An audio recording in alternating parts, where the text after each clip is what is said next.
नमस्कार, कार्यक्रम जनसंवादमा यहाँहरूलाई हार्दिक स्वागत छ। म प्रस्तोता कृति भट्टराई आज पनि यहाँहरू माझ उपस्थित भइसकेको छु। जनताद्वारा जनताका लागि प्रसारित जनता टेलिभिजनको यो प्रस्तुति कार्यक्रम जनसंवादमा हामी तपाईँ हाम्रै सरोकारका विषयवस्तुहरूलाई यहाँहरू माझ प्रस्तुत गर्ने गर्दछौँ। यो क्रममा अघिल्लो हप्ता पनि हामीले नागरिक समाजको भूमिकाको सन्दर्भमा केही चर्चा गरेका थियौँ र यो चर्चालाई आज पनि हामी निरन्तरता दिँदैछौँ।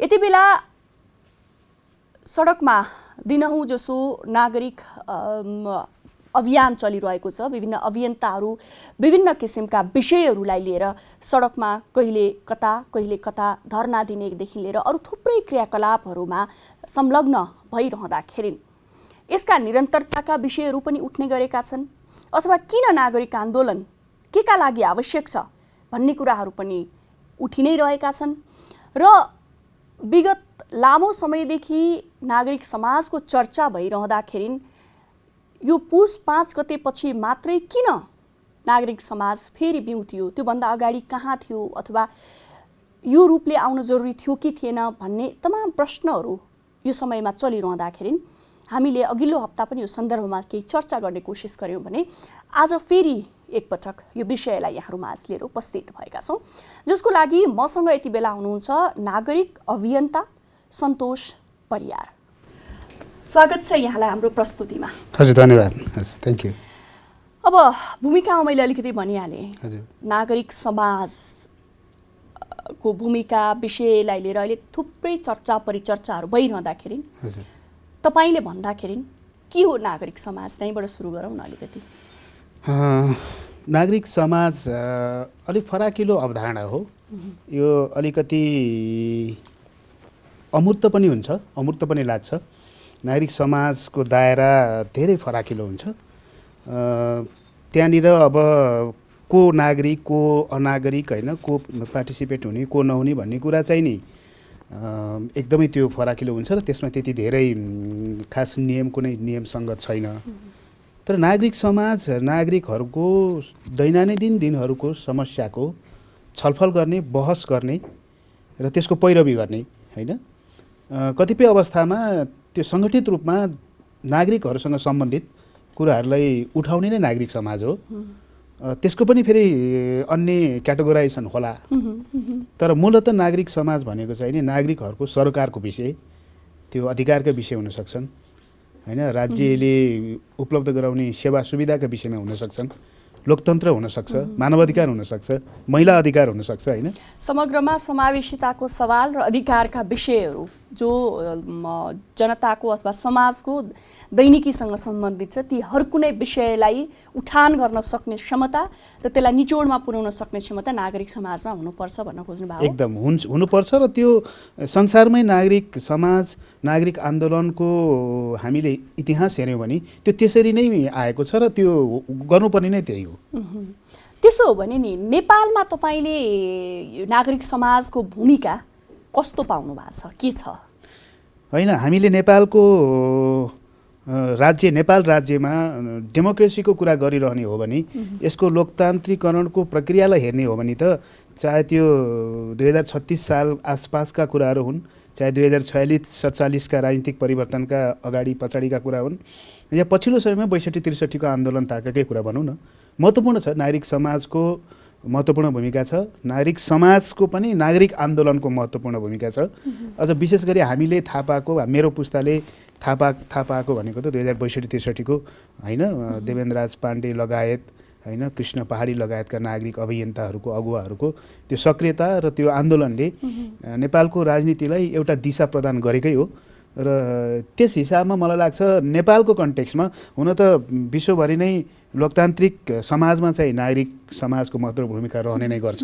नेपालमा अझ महत्त्वपूर्ण छ जस्तो लाग्छ मलाई चाहिँ।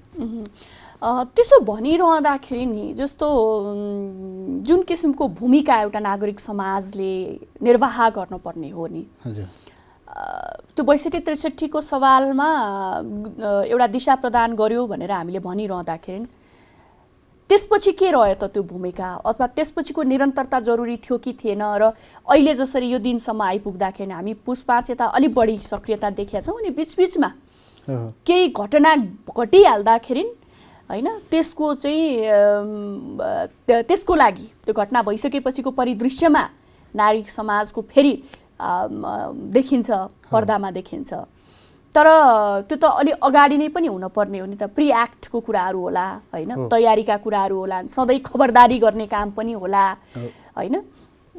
त्यसमा तपाईले के पाउनु भएको छ नेपालको नागरिक समाजलाई? यो चाहिँ तपाईको महत्त्वपूर्ण प्रश्न हो। अहिले यो हामीले पनि नागरिक आन्दोलन गरिरहँदाखेरि यो धेरैतिरबाट हामीलाई सोधिएको प्रश्न पनि हो र यो प्रश्नलाई हामीले जवाफ दिएरै अगाडि बढ्नुपर्छ र यो बुझ्नुपर्छ भन्ने लाग्छ मलाई पनि।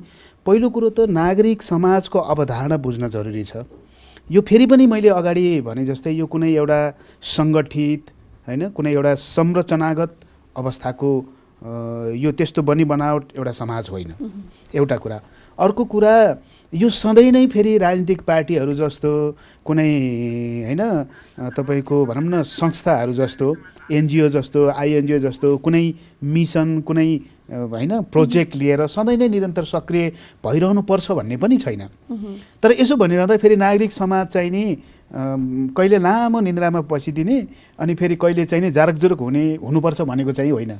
तर कुरा के हो भने जति बेला समाजमा राज्यमा भएका सङ्घ संस्थाहरूको निरन्तर काम कारबाहीहरू अघि बढिरहेको हुन्छ त्यस्तो अवस्थामा नागरिक समाज उठ्दैन र त्यो राम्रो पनि होइन जस्तो लाग्छ मलाई। भनौँ न हामीरै कुरा गर्ने हो भने। तर संरचनाको तहबाट त्यो किसिमको एउटा खबरदारी गर्ने काम कि नेपालको परिप्रेक्ष्यमा त त्यो 62-63 को आन्दोलनदेखि आजसम्म आइपुग्दा कुनै पनि बेला संविधान बन्दाखेरिको समय होस्, विभिन्न कुराहरूमा जसरी स्थायित्वको हामीले परिकल्पना गऱ्यौँ भन्न सक्ने स्थिति अझै पनि भइरहेको छ। ठिक हो, तपाईँले भनेको कुरा आई एग्री, त्यसमा विमति रहेन। तर कुरा के हो भने मैले के भन्न खोज्दै थिएँ भने हामीले एउटा इस्युलाई उठाउने हो, त्यसलाई इन्फर्म गराउने हो होइन, सचेत बनाउने हो, तर त्यो डेलिभर गर्ने ठाउँमा हामी छैनौँ।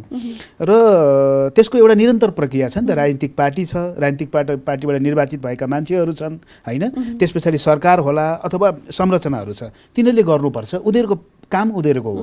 तर त्यो अनि सधैँ हामी चाहिँ नि सडकमा आउनुपर्ने अवस्था आफैमा दुःखदायक अवस्था हो भन्छु म चाहिँ। किनभने नागरिकता आफआफ्नो ठाउँमा आफआफ्नो होइन क्षमता, आफआफ्नो इच्छा चाहना अनुसारको काम गरेर बस्ने हो। एउटा एक लेभलको हद भए पछाडि नागरिक अब यो हुँदैन है भने पछाडि चाहिँ नागरिक सचेत हुनैपर्छ। तर त्यो फेरि सधैँ नै भइरहँदाखेरि त तपाईँले भने जस्तो डेमोक्रेसी पनि एकदमै कन्सोलिडेटेड हुने भयो होइन, बलियो हुने भयो, अरू कुराहरू हुने भयो। तर त्यस्तो हुने गर्दैन। किन भन्दाखेरि त्यहाँ त निरन्तर सेवा सुविधा काम गर्ने निरन्तर प्रक्रिया हुन्छ। त्यो प्रक्रियाले काम गरिरहेछ, हामीले इन्टरभेन्सन गर्नु राम्रो पनि हुँदैन जस्तो लाग्छ मलाई। तर जस्तो पौष 5 गतिको घटना भयो नि, त्यो त अछामै घटना भयो, एउटा ठुलो घटना भयो। जबकि हामीले 2000 होइन अस्ति गएको 72 सालमा मात्रै संविधान बनायौँ। त्यो संविधानको एउटा एजम्सन छ, एउटा विश्वास छ, एउटा आधार छ। त्यसलाई चाहिँ नि कुनै एकजना व्यक्ति प्रधानमन्त्री होस्, राष्ट्रपति होस्, हुएभर होइन, त्यसले चाहिँ नि त्यो केही पनि मान्दिनँ, त्यसका दर्शन मान्दिनँ, त्यसका आधार मान्दिनँ, त्यसको कुनै सैद्धान्तिक कुराहरूलाई मान्दिनँ भनेर गरिरहँदाखेरि त्यति बेला चाहिँ नागरिक जरुरी हुन्छ, सचेत नागरिकहरूको जरुरी हुन्छ। त्यहाँ कस्ता खालका नागरिक हुन्छन् भन्ने कुराले पनि प्रभाव त पार्छ होला होइन। अब यो नागरिक कस्तो र भनेर डिफाइन गर्ने कुरा आफैमा राम्रो होइन जस्तो लाग्छ मलाई। हामीले गर्नु पनि हुँदैन होइन। तर फेरि पनि कमसेकम अलिकति चेतना भनौँ न, फेरि अब यो पनि प्रोब्लमेटिक कुरा हो होइन।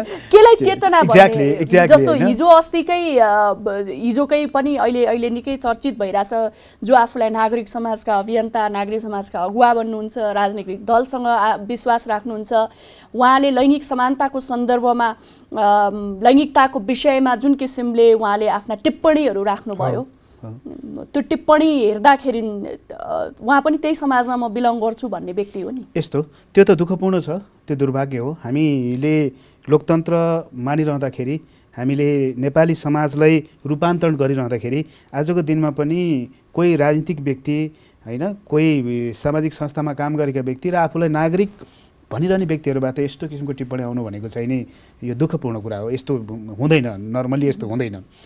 तर अब मान्छे नागरिक सबै नागरिक हो, तर नागरिक समाजभित्र नागरिक भएर आफूलाई राख्न सक्ने त्यो ल्याकत चाहिँ नि कसले कसले राख्छ?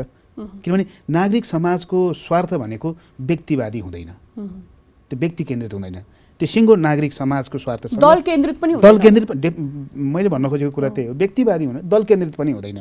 तर नेपालमा त त्यो दुईटै छ भन्ने किसिमको एउटा आलोचना भनौँ, टिप्पणी भनौँ, त्यो हामी सुनिरहेको हुन्छ। ठिक छ, यो हुन्छ, देखिएको पनि छ। नागरिक समाजका मान्छेहरू नै होइन एउटा समय पछाडि राजनीतिक पार्टीमा जाने होइन, राजनीति गर्ने त्यो एउटा खुड्किलो बनाउने, एक्ज्याक्टली त्यो पनि देखेको हो। त्यो हुन्छ, त्यो नहुँदा राम्रो हो। त्यो नागरिक समाज जो हामीले भनेका छौँ त्यहाँ त्यो हुँदैन यदि हामीले दार्शनिक सैद्धान्तिक रूपमा त्यो साँचो अर्थको नागरिक समाज हो भने।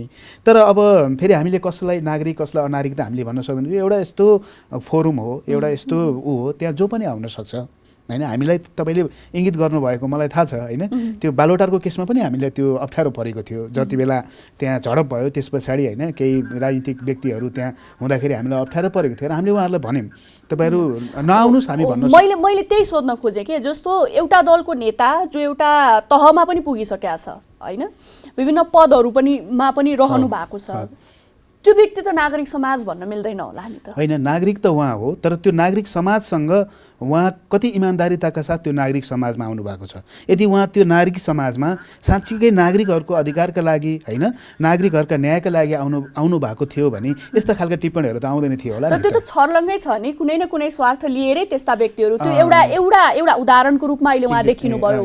तर त्यस्ता त कति छन् भन्ने कुराहरू पनि होला तपाईँहरूले, किनभने आफ्नो तपाईँले भने जस्तै जो विशुद्ध नागरिक अभियानका लागि सङ्गठित हुनुभएको छ होइन, त्यो सङ्गठनभित्र त्यो सङ्गठित भइरहँदाखेरि त्यस्ता व्यक्तिहरूको पनि संलग्नता हुँदाखेरि त अभियसली त्यसका छिटाहरू तपाईँहरूलाई पनि यस्तो यसलाई हामीले धेरै फेरि मलाई के लाग्छ भने यसलाई फेरि धेरै समस्याग्रस्त रूपमा बुझ्नु पनि हुन्न। किनभने मान्छेका विचार फरक हुन्छन् होइन, मान्छेका संस्कार संस्कृति हामी फरक छौँ, मान्छेहरू फरक छन्। त्यो फरक खालको मान्छेहरू एक ठाउँमा आएर नागरिक समाज बन्छ। त्यो नागरिक समाज बनिरहँदाखेरि त्यहाँ समाज, नागरिक र मान्छेका अधिकारका कुरा, सुख दुःखका कुराहरू प्रधान हुनुपर्ने हो। तर मान्छे त फेरि विचारबाट ग्रसित छ, विचारको दास छ होइन, आफ्नो संस्कारको दास छ। त्यो आइदिन्छ कहिलेकाहीँ, त्यो आउनु हुँदैन थियो र त्यसलाई नआउने हदसम्म पुर्याउने नै हो। त्यो सङ्घर्ष त्यहाँभित्र नागरिक समाजभित्र पनि रहन्छ। फरक विचारका मान्छेहरू हुन्छन्, फरक अन्डरस्ट्यान्डिङ राखिन्छ होइन, फरक प्रस्तुतिहरू हुन्छ, त्यसलाई त क्लियर गर्ने नै हो। तर हामीले नागरिक समाज, नागरिक आन्दोलन भनिरहँदाखेरि चाहिँ नि यो वा त्यो, यसको वा त्यसको चाहिँ नि त्यसरी भन्न सकिने अवस्था रहँदैन। मलाई लाग्छ सायद संसारमा त्यो कहीँ पनि सम्भव छैन। तर कुरा के हो भने पहिलो कुरा त नागरिक समाजमा जोडिनु भनेको व्यक्ति आफैमा एउटा परिपक्वता त चाहियो नि। म किन जाँदैछु त्यो नागरिक समाजमा? त्यस्ता अरू धेरै होइन सङ्घ संस्थाहरू छन् जहाँ बसेर काम गर्न सकिन्छ। तर नागरिक समाज, नागरिक म हुँ भन्नु त आफैमा एउटा शक्तिशाली कुरा पनि हो नि त। किनभने नागरिक भनेको त्यसै नागरिक हामी भएको होइनौँ नि त। हामीसँग अधिकार छ होइन, हामीले यो राज्यसँग केही किसिमका सम्झौता गरेका छौँ होइन, हामीले सोसल कन्ट्र्याक्ट थ्योरीकै कुरा गर्ने हो भने त्यसरी नागरिक भइरहँदाखेरि चाहिँ नि त्यहाँ जिम्मेवारी बढी हुन्छ, त्यो उत्तरदायित्वपूर्ण बढी हुन्छ। त्यो जिम्मेवारी महसुस गरेर जानेहरू साँच्चीकै अर्थमा नागरिक समाजमा राम्रो हुन सक्छन्। अन्यथा अब परिस्थिति अनुसार होइन, आवश्यकता अनुसार जहाँ कहीँ गएर आफ्ना मुद्दाहरू, आफ्ना उहरू छलफल बहस गर्ने मान्छेहरू त क्वेसन उठ्छ र त्यो समयान्तरमा मलाई लाग्छ किनारा लाग्दै पनि जान्छ। भनेपछि अहिले जस्ता किसिमका गतिविधिहरू चाहिँ नागरिक समाजले जुन मुद्दाहरू उठाइरहेको छ त्यो मुद्दामा अगाडि बढ्ने क्रममा अब अघि हामीले अलिकति अफेयरमा पनि कुरा गरिरहेको थियौँ कि केही सफलता, विशेष गरी पुस 5 यताको जसरी नागरिक समाज उठ्यो त्यसले केही सफलता दियो, तर यतिले पुग्या छैन, त आंशिक हो भन्दै हुनुहुन्थ्यो। अलिकति प्रस्ताइदिनुहोस्। होइन, त्यो केही सफलता पनि मैले कुन अर्थमा भनेको भने जस्तो संविधानको एउटा संविधानवाद हुन्छ होइन। संविधान मूलत राज्यको सबैभन्दा माथिल्लो तहको कानुन हो नि त। संविधान हामीले लोकतन्त्रलाई मानिरहने हो भने, हामीले लोकतान्त्रिक समाज बनाउने हो भने, यदि मान्छेहरू समान छन् होइन, तिनीहरूको अधिकार समान छ, तर आवश्यकताको आधारमा कसैलाई अलि संरक्षण गरिन्छ जो समावेशीका कुराहरू छन्, यी यावत कुराहरू गर्ने हो भने संविधानभन्दा माथि त कोही पनि छैन नि। त्यो अर्थमा चाहिँ नि पौष 5 मा प्रधानमन्त्रीबाट जुन कदम भएको थियो त्यसले त संविधानको त खिल्ली उडाएको थियो नि त, संविधानलाई त च्यातेको थियो। त्यो त होइन, संविधानले 72को हाम्रो संविधानले त्यो कल्पना गरेको त होइन। संविधान बनाउनु भनेको अर्थ त सरकारलाई पनि लिमिट गर्नु हो नि त, होइन? सरकारले जे पनि गर्न पाउँदैन भनेर न हामीलाई संविधान लगायतका कानुन चाहिएको हो नि। त्यो एक किसिमको लिमिटेसन हो। त्यसलाई मान्दिनँ भनेर एक किसिमको लोकतन्त्रमाथिको खतरा हो। फेरि लोकतन्त्रमा व्यक्तिको प्रधान होइन नि त, नियम विधि विधान नै हो।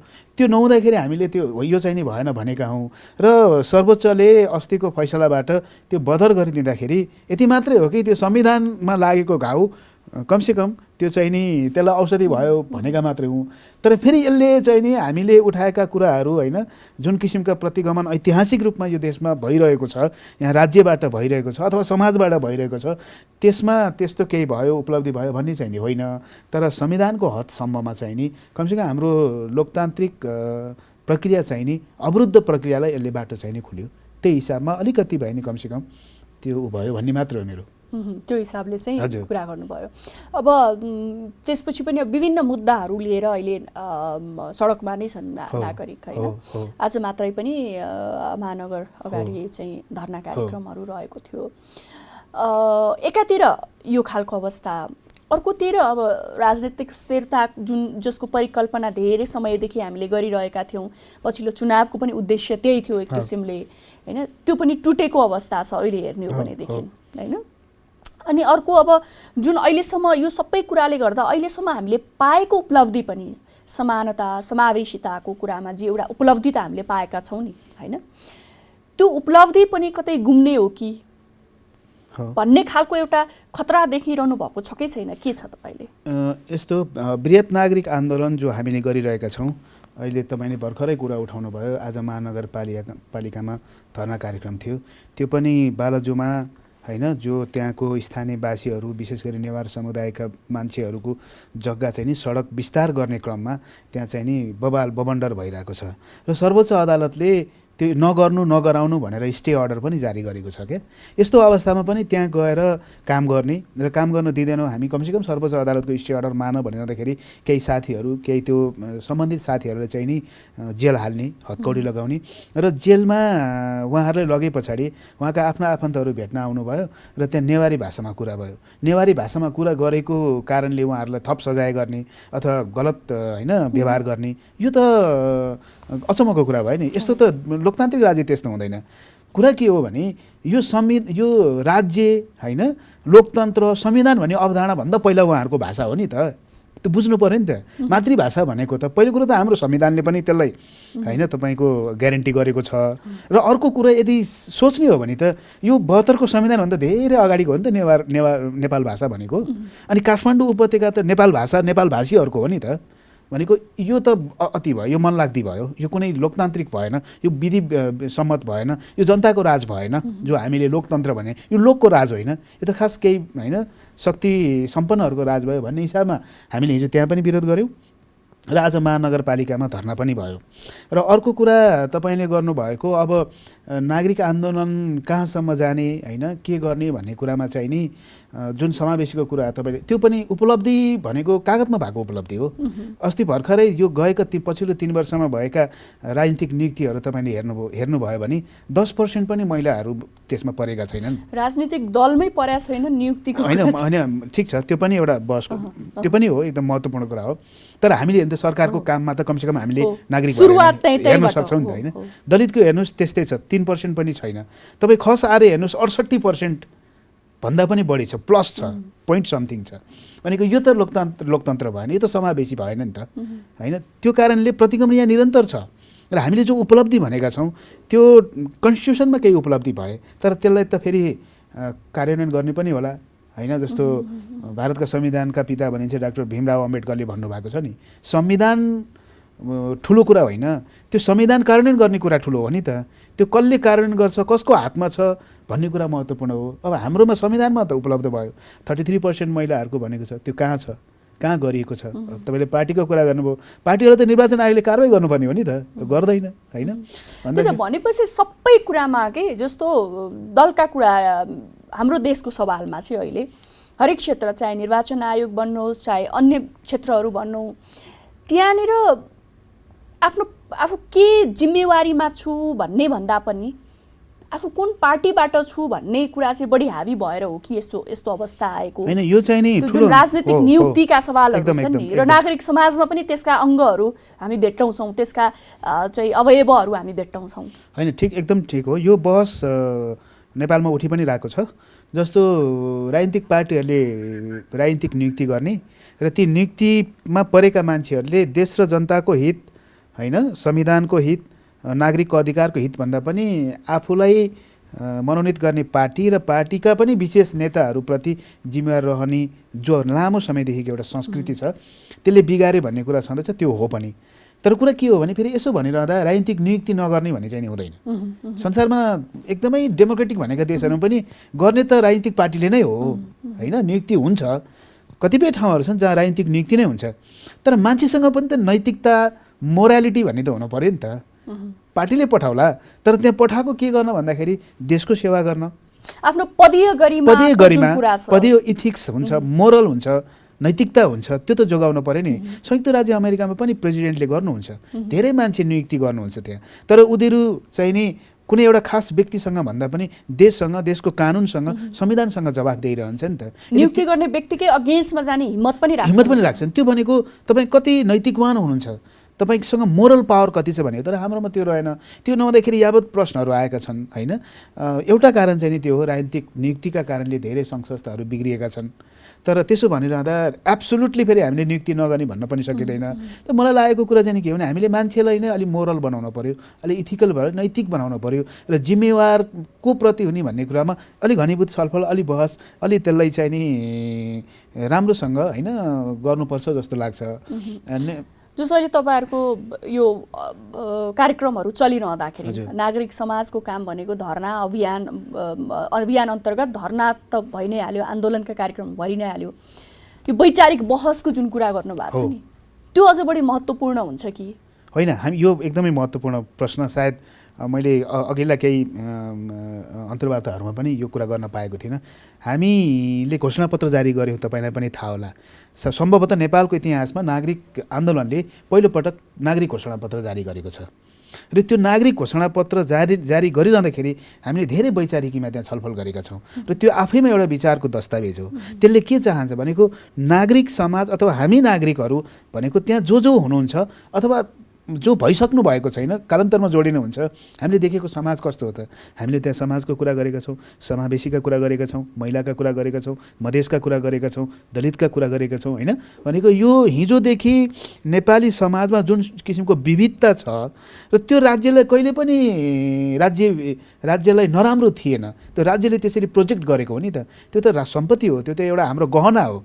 किनभने डाइभर्सिटी हुनु भनेको त आफैमा अब त्यो it depends on how person are taking, होइन, त्यो पर्टिकुलर कुरा भन्ने त्यो सबैको कुरा हामीले गरेका छौँ र वैचारिकी सहित गरेका छौँ र हामीले भनेका छौँ यो हुनु पर्यो, दलितको सवालमा यो हुनु पर्यो, महिलाको सवालमा यो हुनु पर्यो, जनजातिको सवालमा यो हुनु पर्यो। र त्यो भनेको सबै राजनीतिक पार्टीहरूलाई भने त्यो हाम्रो एउटा घोषणापत्र हो र त्यो मानार्थ, त्यो त डेलिभर गर्ने डकुमेन्ट त होइन।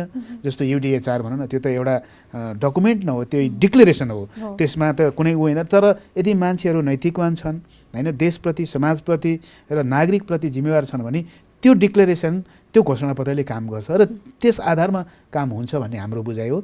र हामीले त्यसमा अझ बहस छलफल गर्छौँ। कतिपय एकाडेमिक कामहरू, होइन, प्राज्ञिक कामहरू पनि त्यसमा गर्न बाँकी छ। हामीले विचारमा घनीभूत छलफल गरेका छौँ, संविधानको बारेमा कुरा गरेका छौँ। किन नेपालको समाजमा बारम्बार प्रतिगमन हुन्छ त? किन नेपाली राजनीति स्थिरतातिर जाँदैन? किन नेपाली राजनीति सधैँ अस्थिर हुन्छ? किन हामीले यत्रो सङ्घर्ष गरेर ल्याएको उपलब्धिहरू पनि क्षणभरमा त्यो चाहिँ नि गुम्ने हो कि भन्ने डर त्रासमा हामी बस्नुपर्छ? यी सारा कुराहरूमा हामीले बहस गरेका छौँ, छलफल गरेका छौँ र एउटा वैचारिकी त्यहाँ प्रस्तुत गरेका छौँ। त्यो अनुसार अघि जसरी संविधान बन्नुभन्दा पनि कार्यान्वयन ठुलो कुरा हो भन्ने चर्चातिर हामी गइरहेको थियौँ, त्यस्तै गरेर घोषणापत्र अनुसार कार्यान्वयन कतिको हुन्छ, कसरी गरिन्छ? किनभने सरकारलाई अथवा राज्यलाई खबरदारी गर्नु जसरी नागरिक अगुवाहरूको, नागरिक समाजको काम हो, नागरिक समाजभित्रै पनि कति त्यो काम भइरहेको छ? नागरिक समाजका व्यक्तिहरू कतिको त्यो तपाईँले भने जस्तो मोरलको कुरा गर्नुभयो, नैतिकको कुरा गर्नुभयो, त्यहाँ कतिका छन्, होइन? भेस्टेड इन्ट्रेस्टले बाछिटाहरू पर्ने गरेर त्यहाँभित्र केही गतिविधि गरिरहेछन् कि भन्ने लगायतका आत्मआलोचना जुन भन्छौँ नि हामी त्यो गर्ने काम पनि त उसले स्वयं भित्र पनि पहिला क्लिन भएपछि नै उसले बाहिर त्यो गर्न सक्ला। हो, पहिलो कुरो यो डकुमेन्ट, यो घोषणापत्र हामी आफ्नै लागि पनि अबाइडिङ हो। त्यो हामी पनि बाध्यकारी छौँ र हामीसँग त कुनै नैतिक उनी रहँदैन कि त्यसलाई नकार्ने, किनभने त्यो हामीले बनाएका हौँ होइन। एउटा कुरा त्यो भयो। अर्को कुरो, नागरिक आन्दोलनमा भएका व्यक्तिहरूको व्यक्तिगत स्वार्थ यो विषयमा मलाई लाग्छ आजको दिनसम्म त्यस्तो छैन, किनभने म एकदमै कोर टिममा बसेर काम गरेको छु, छलफल बहसमा छु, त्यस्तो छैन। जस्तो फेरि एक खाले मान्छेहरूले होइन आलोचना गर्ने गर्छन्, त्यस्तो छैन। तर त्यो हुँदाको खण्डमा त हामी निश्चय नै ती मान्छेहरूसँग हामी अगाडि जान सक्दैनौँ र नागरिक समाज, नागरिक आन्दोलन त्यसरी अगाडि जाँदैन भन्ने कुरामा हामी एकदमै स्पष्ट छौँ र हामीले त्यो हुन दिँदैनौँ। भनेपछि जो व्यक्तिहरू नागरिक समाजका अभियन्ताको नाममा हजुर आफ्नो स्वार्थको लागि आउँछन् अथवा हिजो कसैले दिए जस्तो अभिव्यक्तिहरू दिन्छन् होइन, त्यस्तो किसिमका गतिविधिहरू हुँदाखेरि चाहिँ तपाईँहरू कसरी अगाडि बढ्नुहुन्छ? होइन, पहिलो कुरो त बृहत नागरिक आन्दोलनमा सुरुदेखि भनौँ होइन जोडिएर आजसम्म आइरहँदाखेरिका जो साथीहरू हुनुहुन्छ, म के कुरा चाहिँ नि विश्वस्त रूपमा भन्न सक्छु भने उहाँहरूले यस्तो खालको स्टेटमेन्टहरू होइन यस्तो गर्दै गर्नुहुन्न। तर त्यसको विरुद्धमा पनि त बोल्न जरुरी होला नि। डेफिनेटली हामी बोल्छौँ त्यसमा बोल्छौँ होइन, हामी हेर्छौँ त्यसको होइन यथार्थ कुराहरू हामी हेर्छौँ र बोल्छौँ। मैले भनेको कमसेकम बृहत नागरिक आन्दोलनमा त्यो सम्भव छैन, त्यति चाहिँ नि मलाई विश्वास छ। किनभने त्यहाँ हामी यत्रो लामो समय भइसक्यो बहस छलफल गरेका छौँ, हामीले सानो सानो मुद्दामा पनि छलफल गरेका छौँ र त्यो साथीहरूको त्यसमा धारणा अवधारणा र विचार के हो बुझेका छौँ। भनेको त्यहाँ कमसेकम न्यायसङ्गत, न्याय चाहने होइन एकदमै प्रगतिशील विचारधाराका नै साथीहरू हुनुहुन्छ। एउटा कुरा त्यो भयो। अर्को कुरा, अब आफूलाई नागरिक भनेर जो कसैले पनि गरेका कुराहरू फेरि बृहत नागरिक आन्दोलनमा जोडिदिनु चाहिँ नि भएन। त्यो भयो भने हामीमाथि फेरि अलिकति अन्याय हुन्छ होइन। तर हामी के कुरामा सचेत छौँ भने बृहत नागरिक आन्दोलनसँग जोडिरहेका कुनै पनि व्यक्ति यी र यस्ता खाले विभेदकारी होइन तपाईँको डिस्क्रिमिनेटरी टर्महरू होइन त्यो व्यवहार, त्यो विभेद गर्ने, आक्षेप गर्ने, गाली गलोच गर्ने, कसैकोलाई ह्युमिलेट गर्ने, यो खालको हामीसँग भाषा पनि हुँदैन। हामी त्यो खालको त्यो भयो भनेर नागरिक आन्दोलन भएको हो नि त। राज्यले त्यो गर्यो अथवा बहुमत पक्षले यो गर्यो, सत्ता र शक्ति भएकाहरूले गरिबहरूलाई हेपे होइन, मधेसलाई हेप्यो, दलितलाई हेप्यो, महिलालाई हेप्यो भनेर हामी आन्दोलन गरिरहेछौँ। हामीले त्यो गर्ने त कुरै भएन। हामी त्यसमा एकदमै स्पष्ट छौँ र त्यो हुँदैन हामीबाट। अब हामी अन्ततिर पनि आइसकेका छौँ होइन। अन्तमा अबको तपाईँहरूको कदम कसरी अगाडि बढ्छ होइन?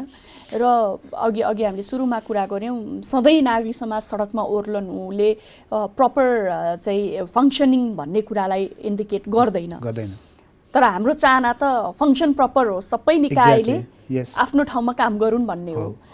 के लाग्छ तपाईँहरूलाई, कति यसको डिस्कोर्स के हुन्छ? यो अघि हाम्रो यो छलफल भयो होइन, यो कुरा गरिरहँदाखेरि फेरि अहिले हामीलाई पछिल्लो समयमा के चाहिँ महसुस भएको छ भने नागरिक आन्दोलनहरू चाहिँ नि एउटा विशेष परिस्थितिमा आउँदा र परिस्थिति पछाडि अलिकति होइन मौन बस्दाखेरिको केही न केही त्यसले चाहिँ नि लोकतान्त्रिक विधि पद्धतिमा चाहिँ नि असर गर्दो रहेछ होइन। भनेको नितान्त मौन भएर बस्नु हुँदो रहेनछ भन्ने चाहिँ हामीलाई महसुस भएको छ। त्यही भएर डाक्टर देवेन्द्रनाथ पाण्डेले हाम्रो बृहत नागरिक आन्दोलनकै क्रममा हामीले त्यो प्रज्ञा प्रतिष्ठानको डबलीमा एउटा कार्यक्रम गरेका थियौँ र त्यहाँ उहाँले चाहिँ नि उहाँ बाहिर हिँड्नु भएको थिएन कोभिडको कारणले। अनि उहाँको एउटा मेसेज थियो त्यहाँ, उहाँले के भन्नुभएको थियो भने त्यो भिडियो मेसेजमा कि लोकतन्त्र भनेको यस्तो चिज हो जुन चाहिँ नि हरेक पुस्ताले त्यसलाई चाहिँ नि नवीकरण गर्नुपर्छ, हरेक पुस्ताले त्यसलाई अझ अगाडि लानुपर्छ भन्ने उहाँको मूल आशय त्यो थियो। त्यो कुराबाट म चाहिँ नि एकदमै प्रभावित भएको थिएँ। साँच्चै नै लोकतन्त्र चाहिँ नि हरेक पुस्ता, एउटा पुस्ताले लोकतन्त्र ल्यायो अथवा एउटा समयमा एउटा होइन लोकतन्त्र स्थापित भयो भनेर त्यो सधैँ लोकतान्त्रिक हुन्छ भन्ने जरुरी हुँदो रहेनछ। कुनै पनि बेला लोकतन्त्रमाथि आक्रमण हुन सक्ने रहेछ, कुनै पनि बेला संसारका प्रगतिहरूलाई प्रतिगमन पछाडि फर्काउने काम हुँदो रहेछ। धेरै अहिले विश्वभरि नै एक किसिमको यो अचम्म किसिमको होइन अवस्था सिर्जना भएको छ। झन् हाम्रो जस्तो दक्षिणी एसिया विशेष गरी जातले धर्मले होइन शासन गरेको हाम्रो जस्तो समाजमा त यो स्वाभाविक हुन्छ। त्यही भएर हाम्रो एउटा आम बुझाइ हामी साथीहरूबिच के भएको छ भने निरन्तरको एउटा पैरवी चाहिँ जरुरी रहेछ। लोकतन्त्रका लागि, न्यायका लागि, समानताका लागि त्यो निरन्तरको पैरवी चाहिँ नि हामीले गर्नुपर्ने जरुरी रहेछ। त्यसका लागि पनि हामीले घोषणापत्र बनाएका हौँ र त्यो घोषणापत्रले हामीलाई लामो यात्राको रेखाङ्कन गरिदिएको छ र हामीसँग अब हामीले धेरै लामो यात्रा लिएर अगाडि जानुपर्छ भन्ने कुरा घोषणापत्रले नै हामीलाई बाटो देखाइदिएको छ। धेरै धेरै धन्यवाद सन्तोषजी, यहाँसम्म आउनुभयो, आफ्ना कुराहरू राखिदिनु भयो। नागरिक समाजका विषयमा पनि हामीले केही जान्ने मौका पायौँ र गतिविधिहरूका बारेमा पनि जान्ने मौका पायौँ। धन्यवाद। हस्, तपाईँलाई पनि धन्यवाद। हामी यो वृहत नागरिक आन्दोलनको विषयमा अझ बढी कुरा गर्न जरुरी छ, किनभने मान्छेहरूले बुझिसकेको अवस्था छैन। मेरो कुरा राख्न दिनुभयो, त्यसको लागि तपाईँलाई पनि धन्यवाद। कार्यक्रम जनसंवादमा हामीले नागरिक समाजको भूमिकाका सन्दर्भमा आज कुराकानी प्रस्तुत गर्यौँ। आगामी दिनहरूमा थप यसमा गहन छलफलहरू गर्दै जाने नै छौँ। आजको लागि भने कार्यक्रमको समय पनि सकिएको छ। साथ दिनुभएकोमा धेरै धेरै धन्यवाद। म प्रस्तोता कृति पनि आज्ञा चाहन्छु। नमस्कार।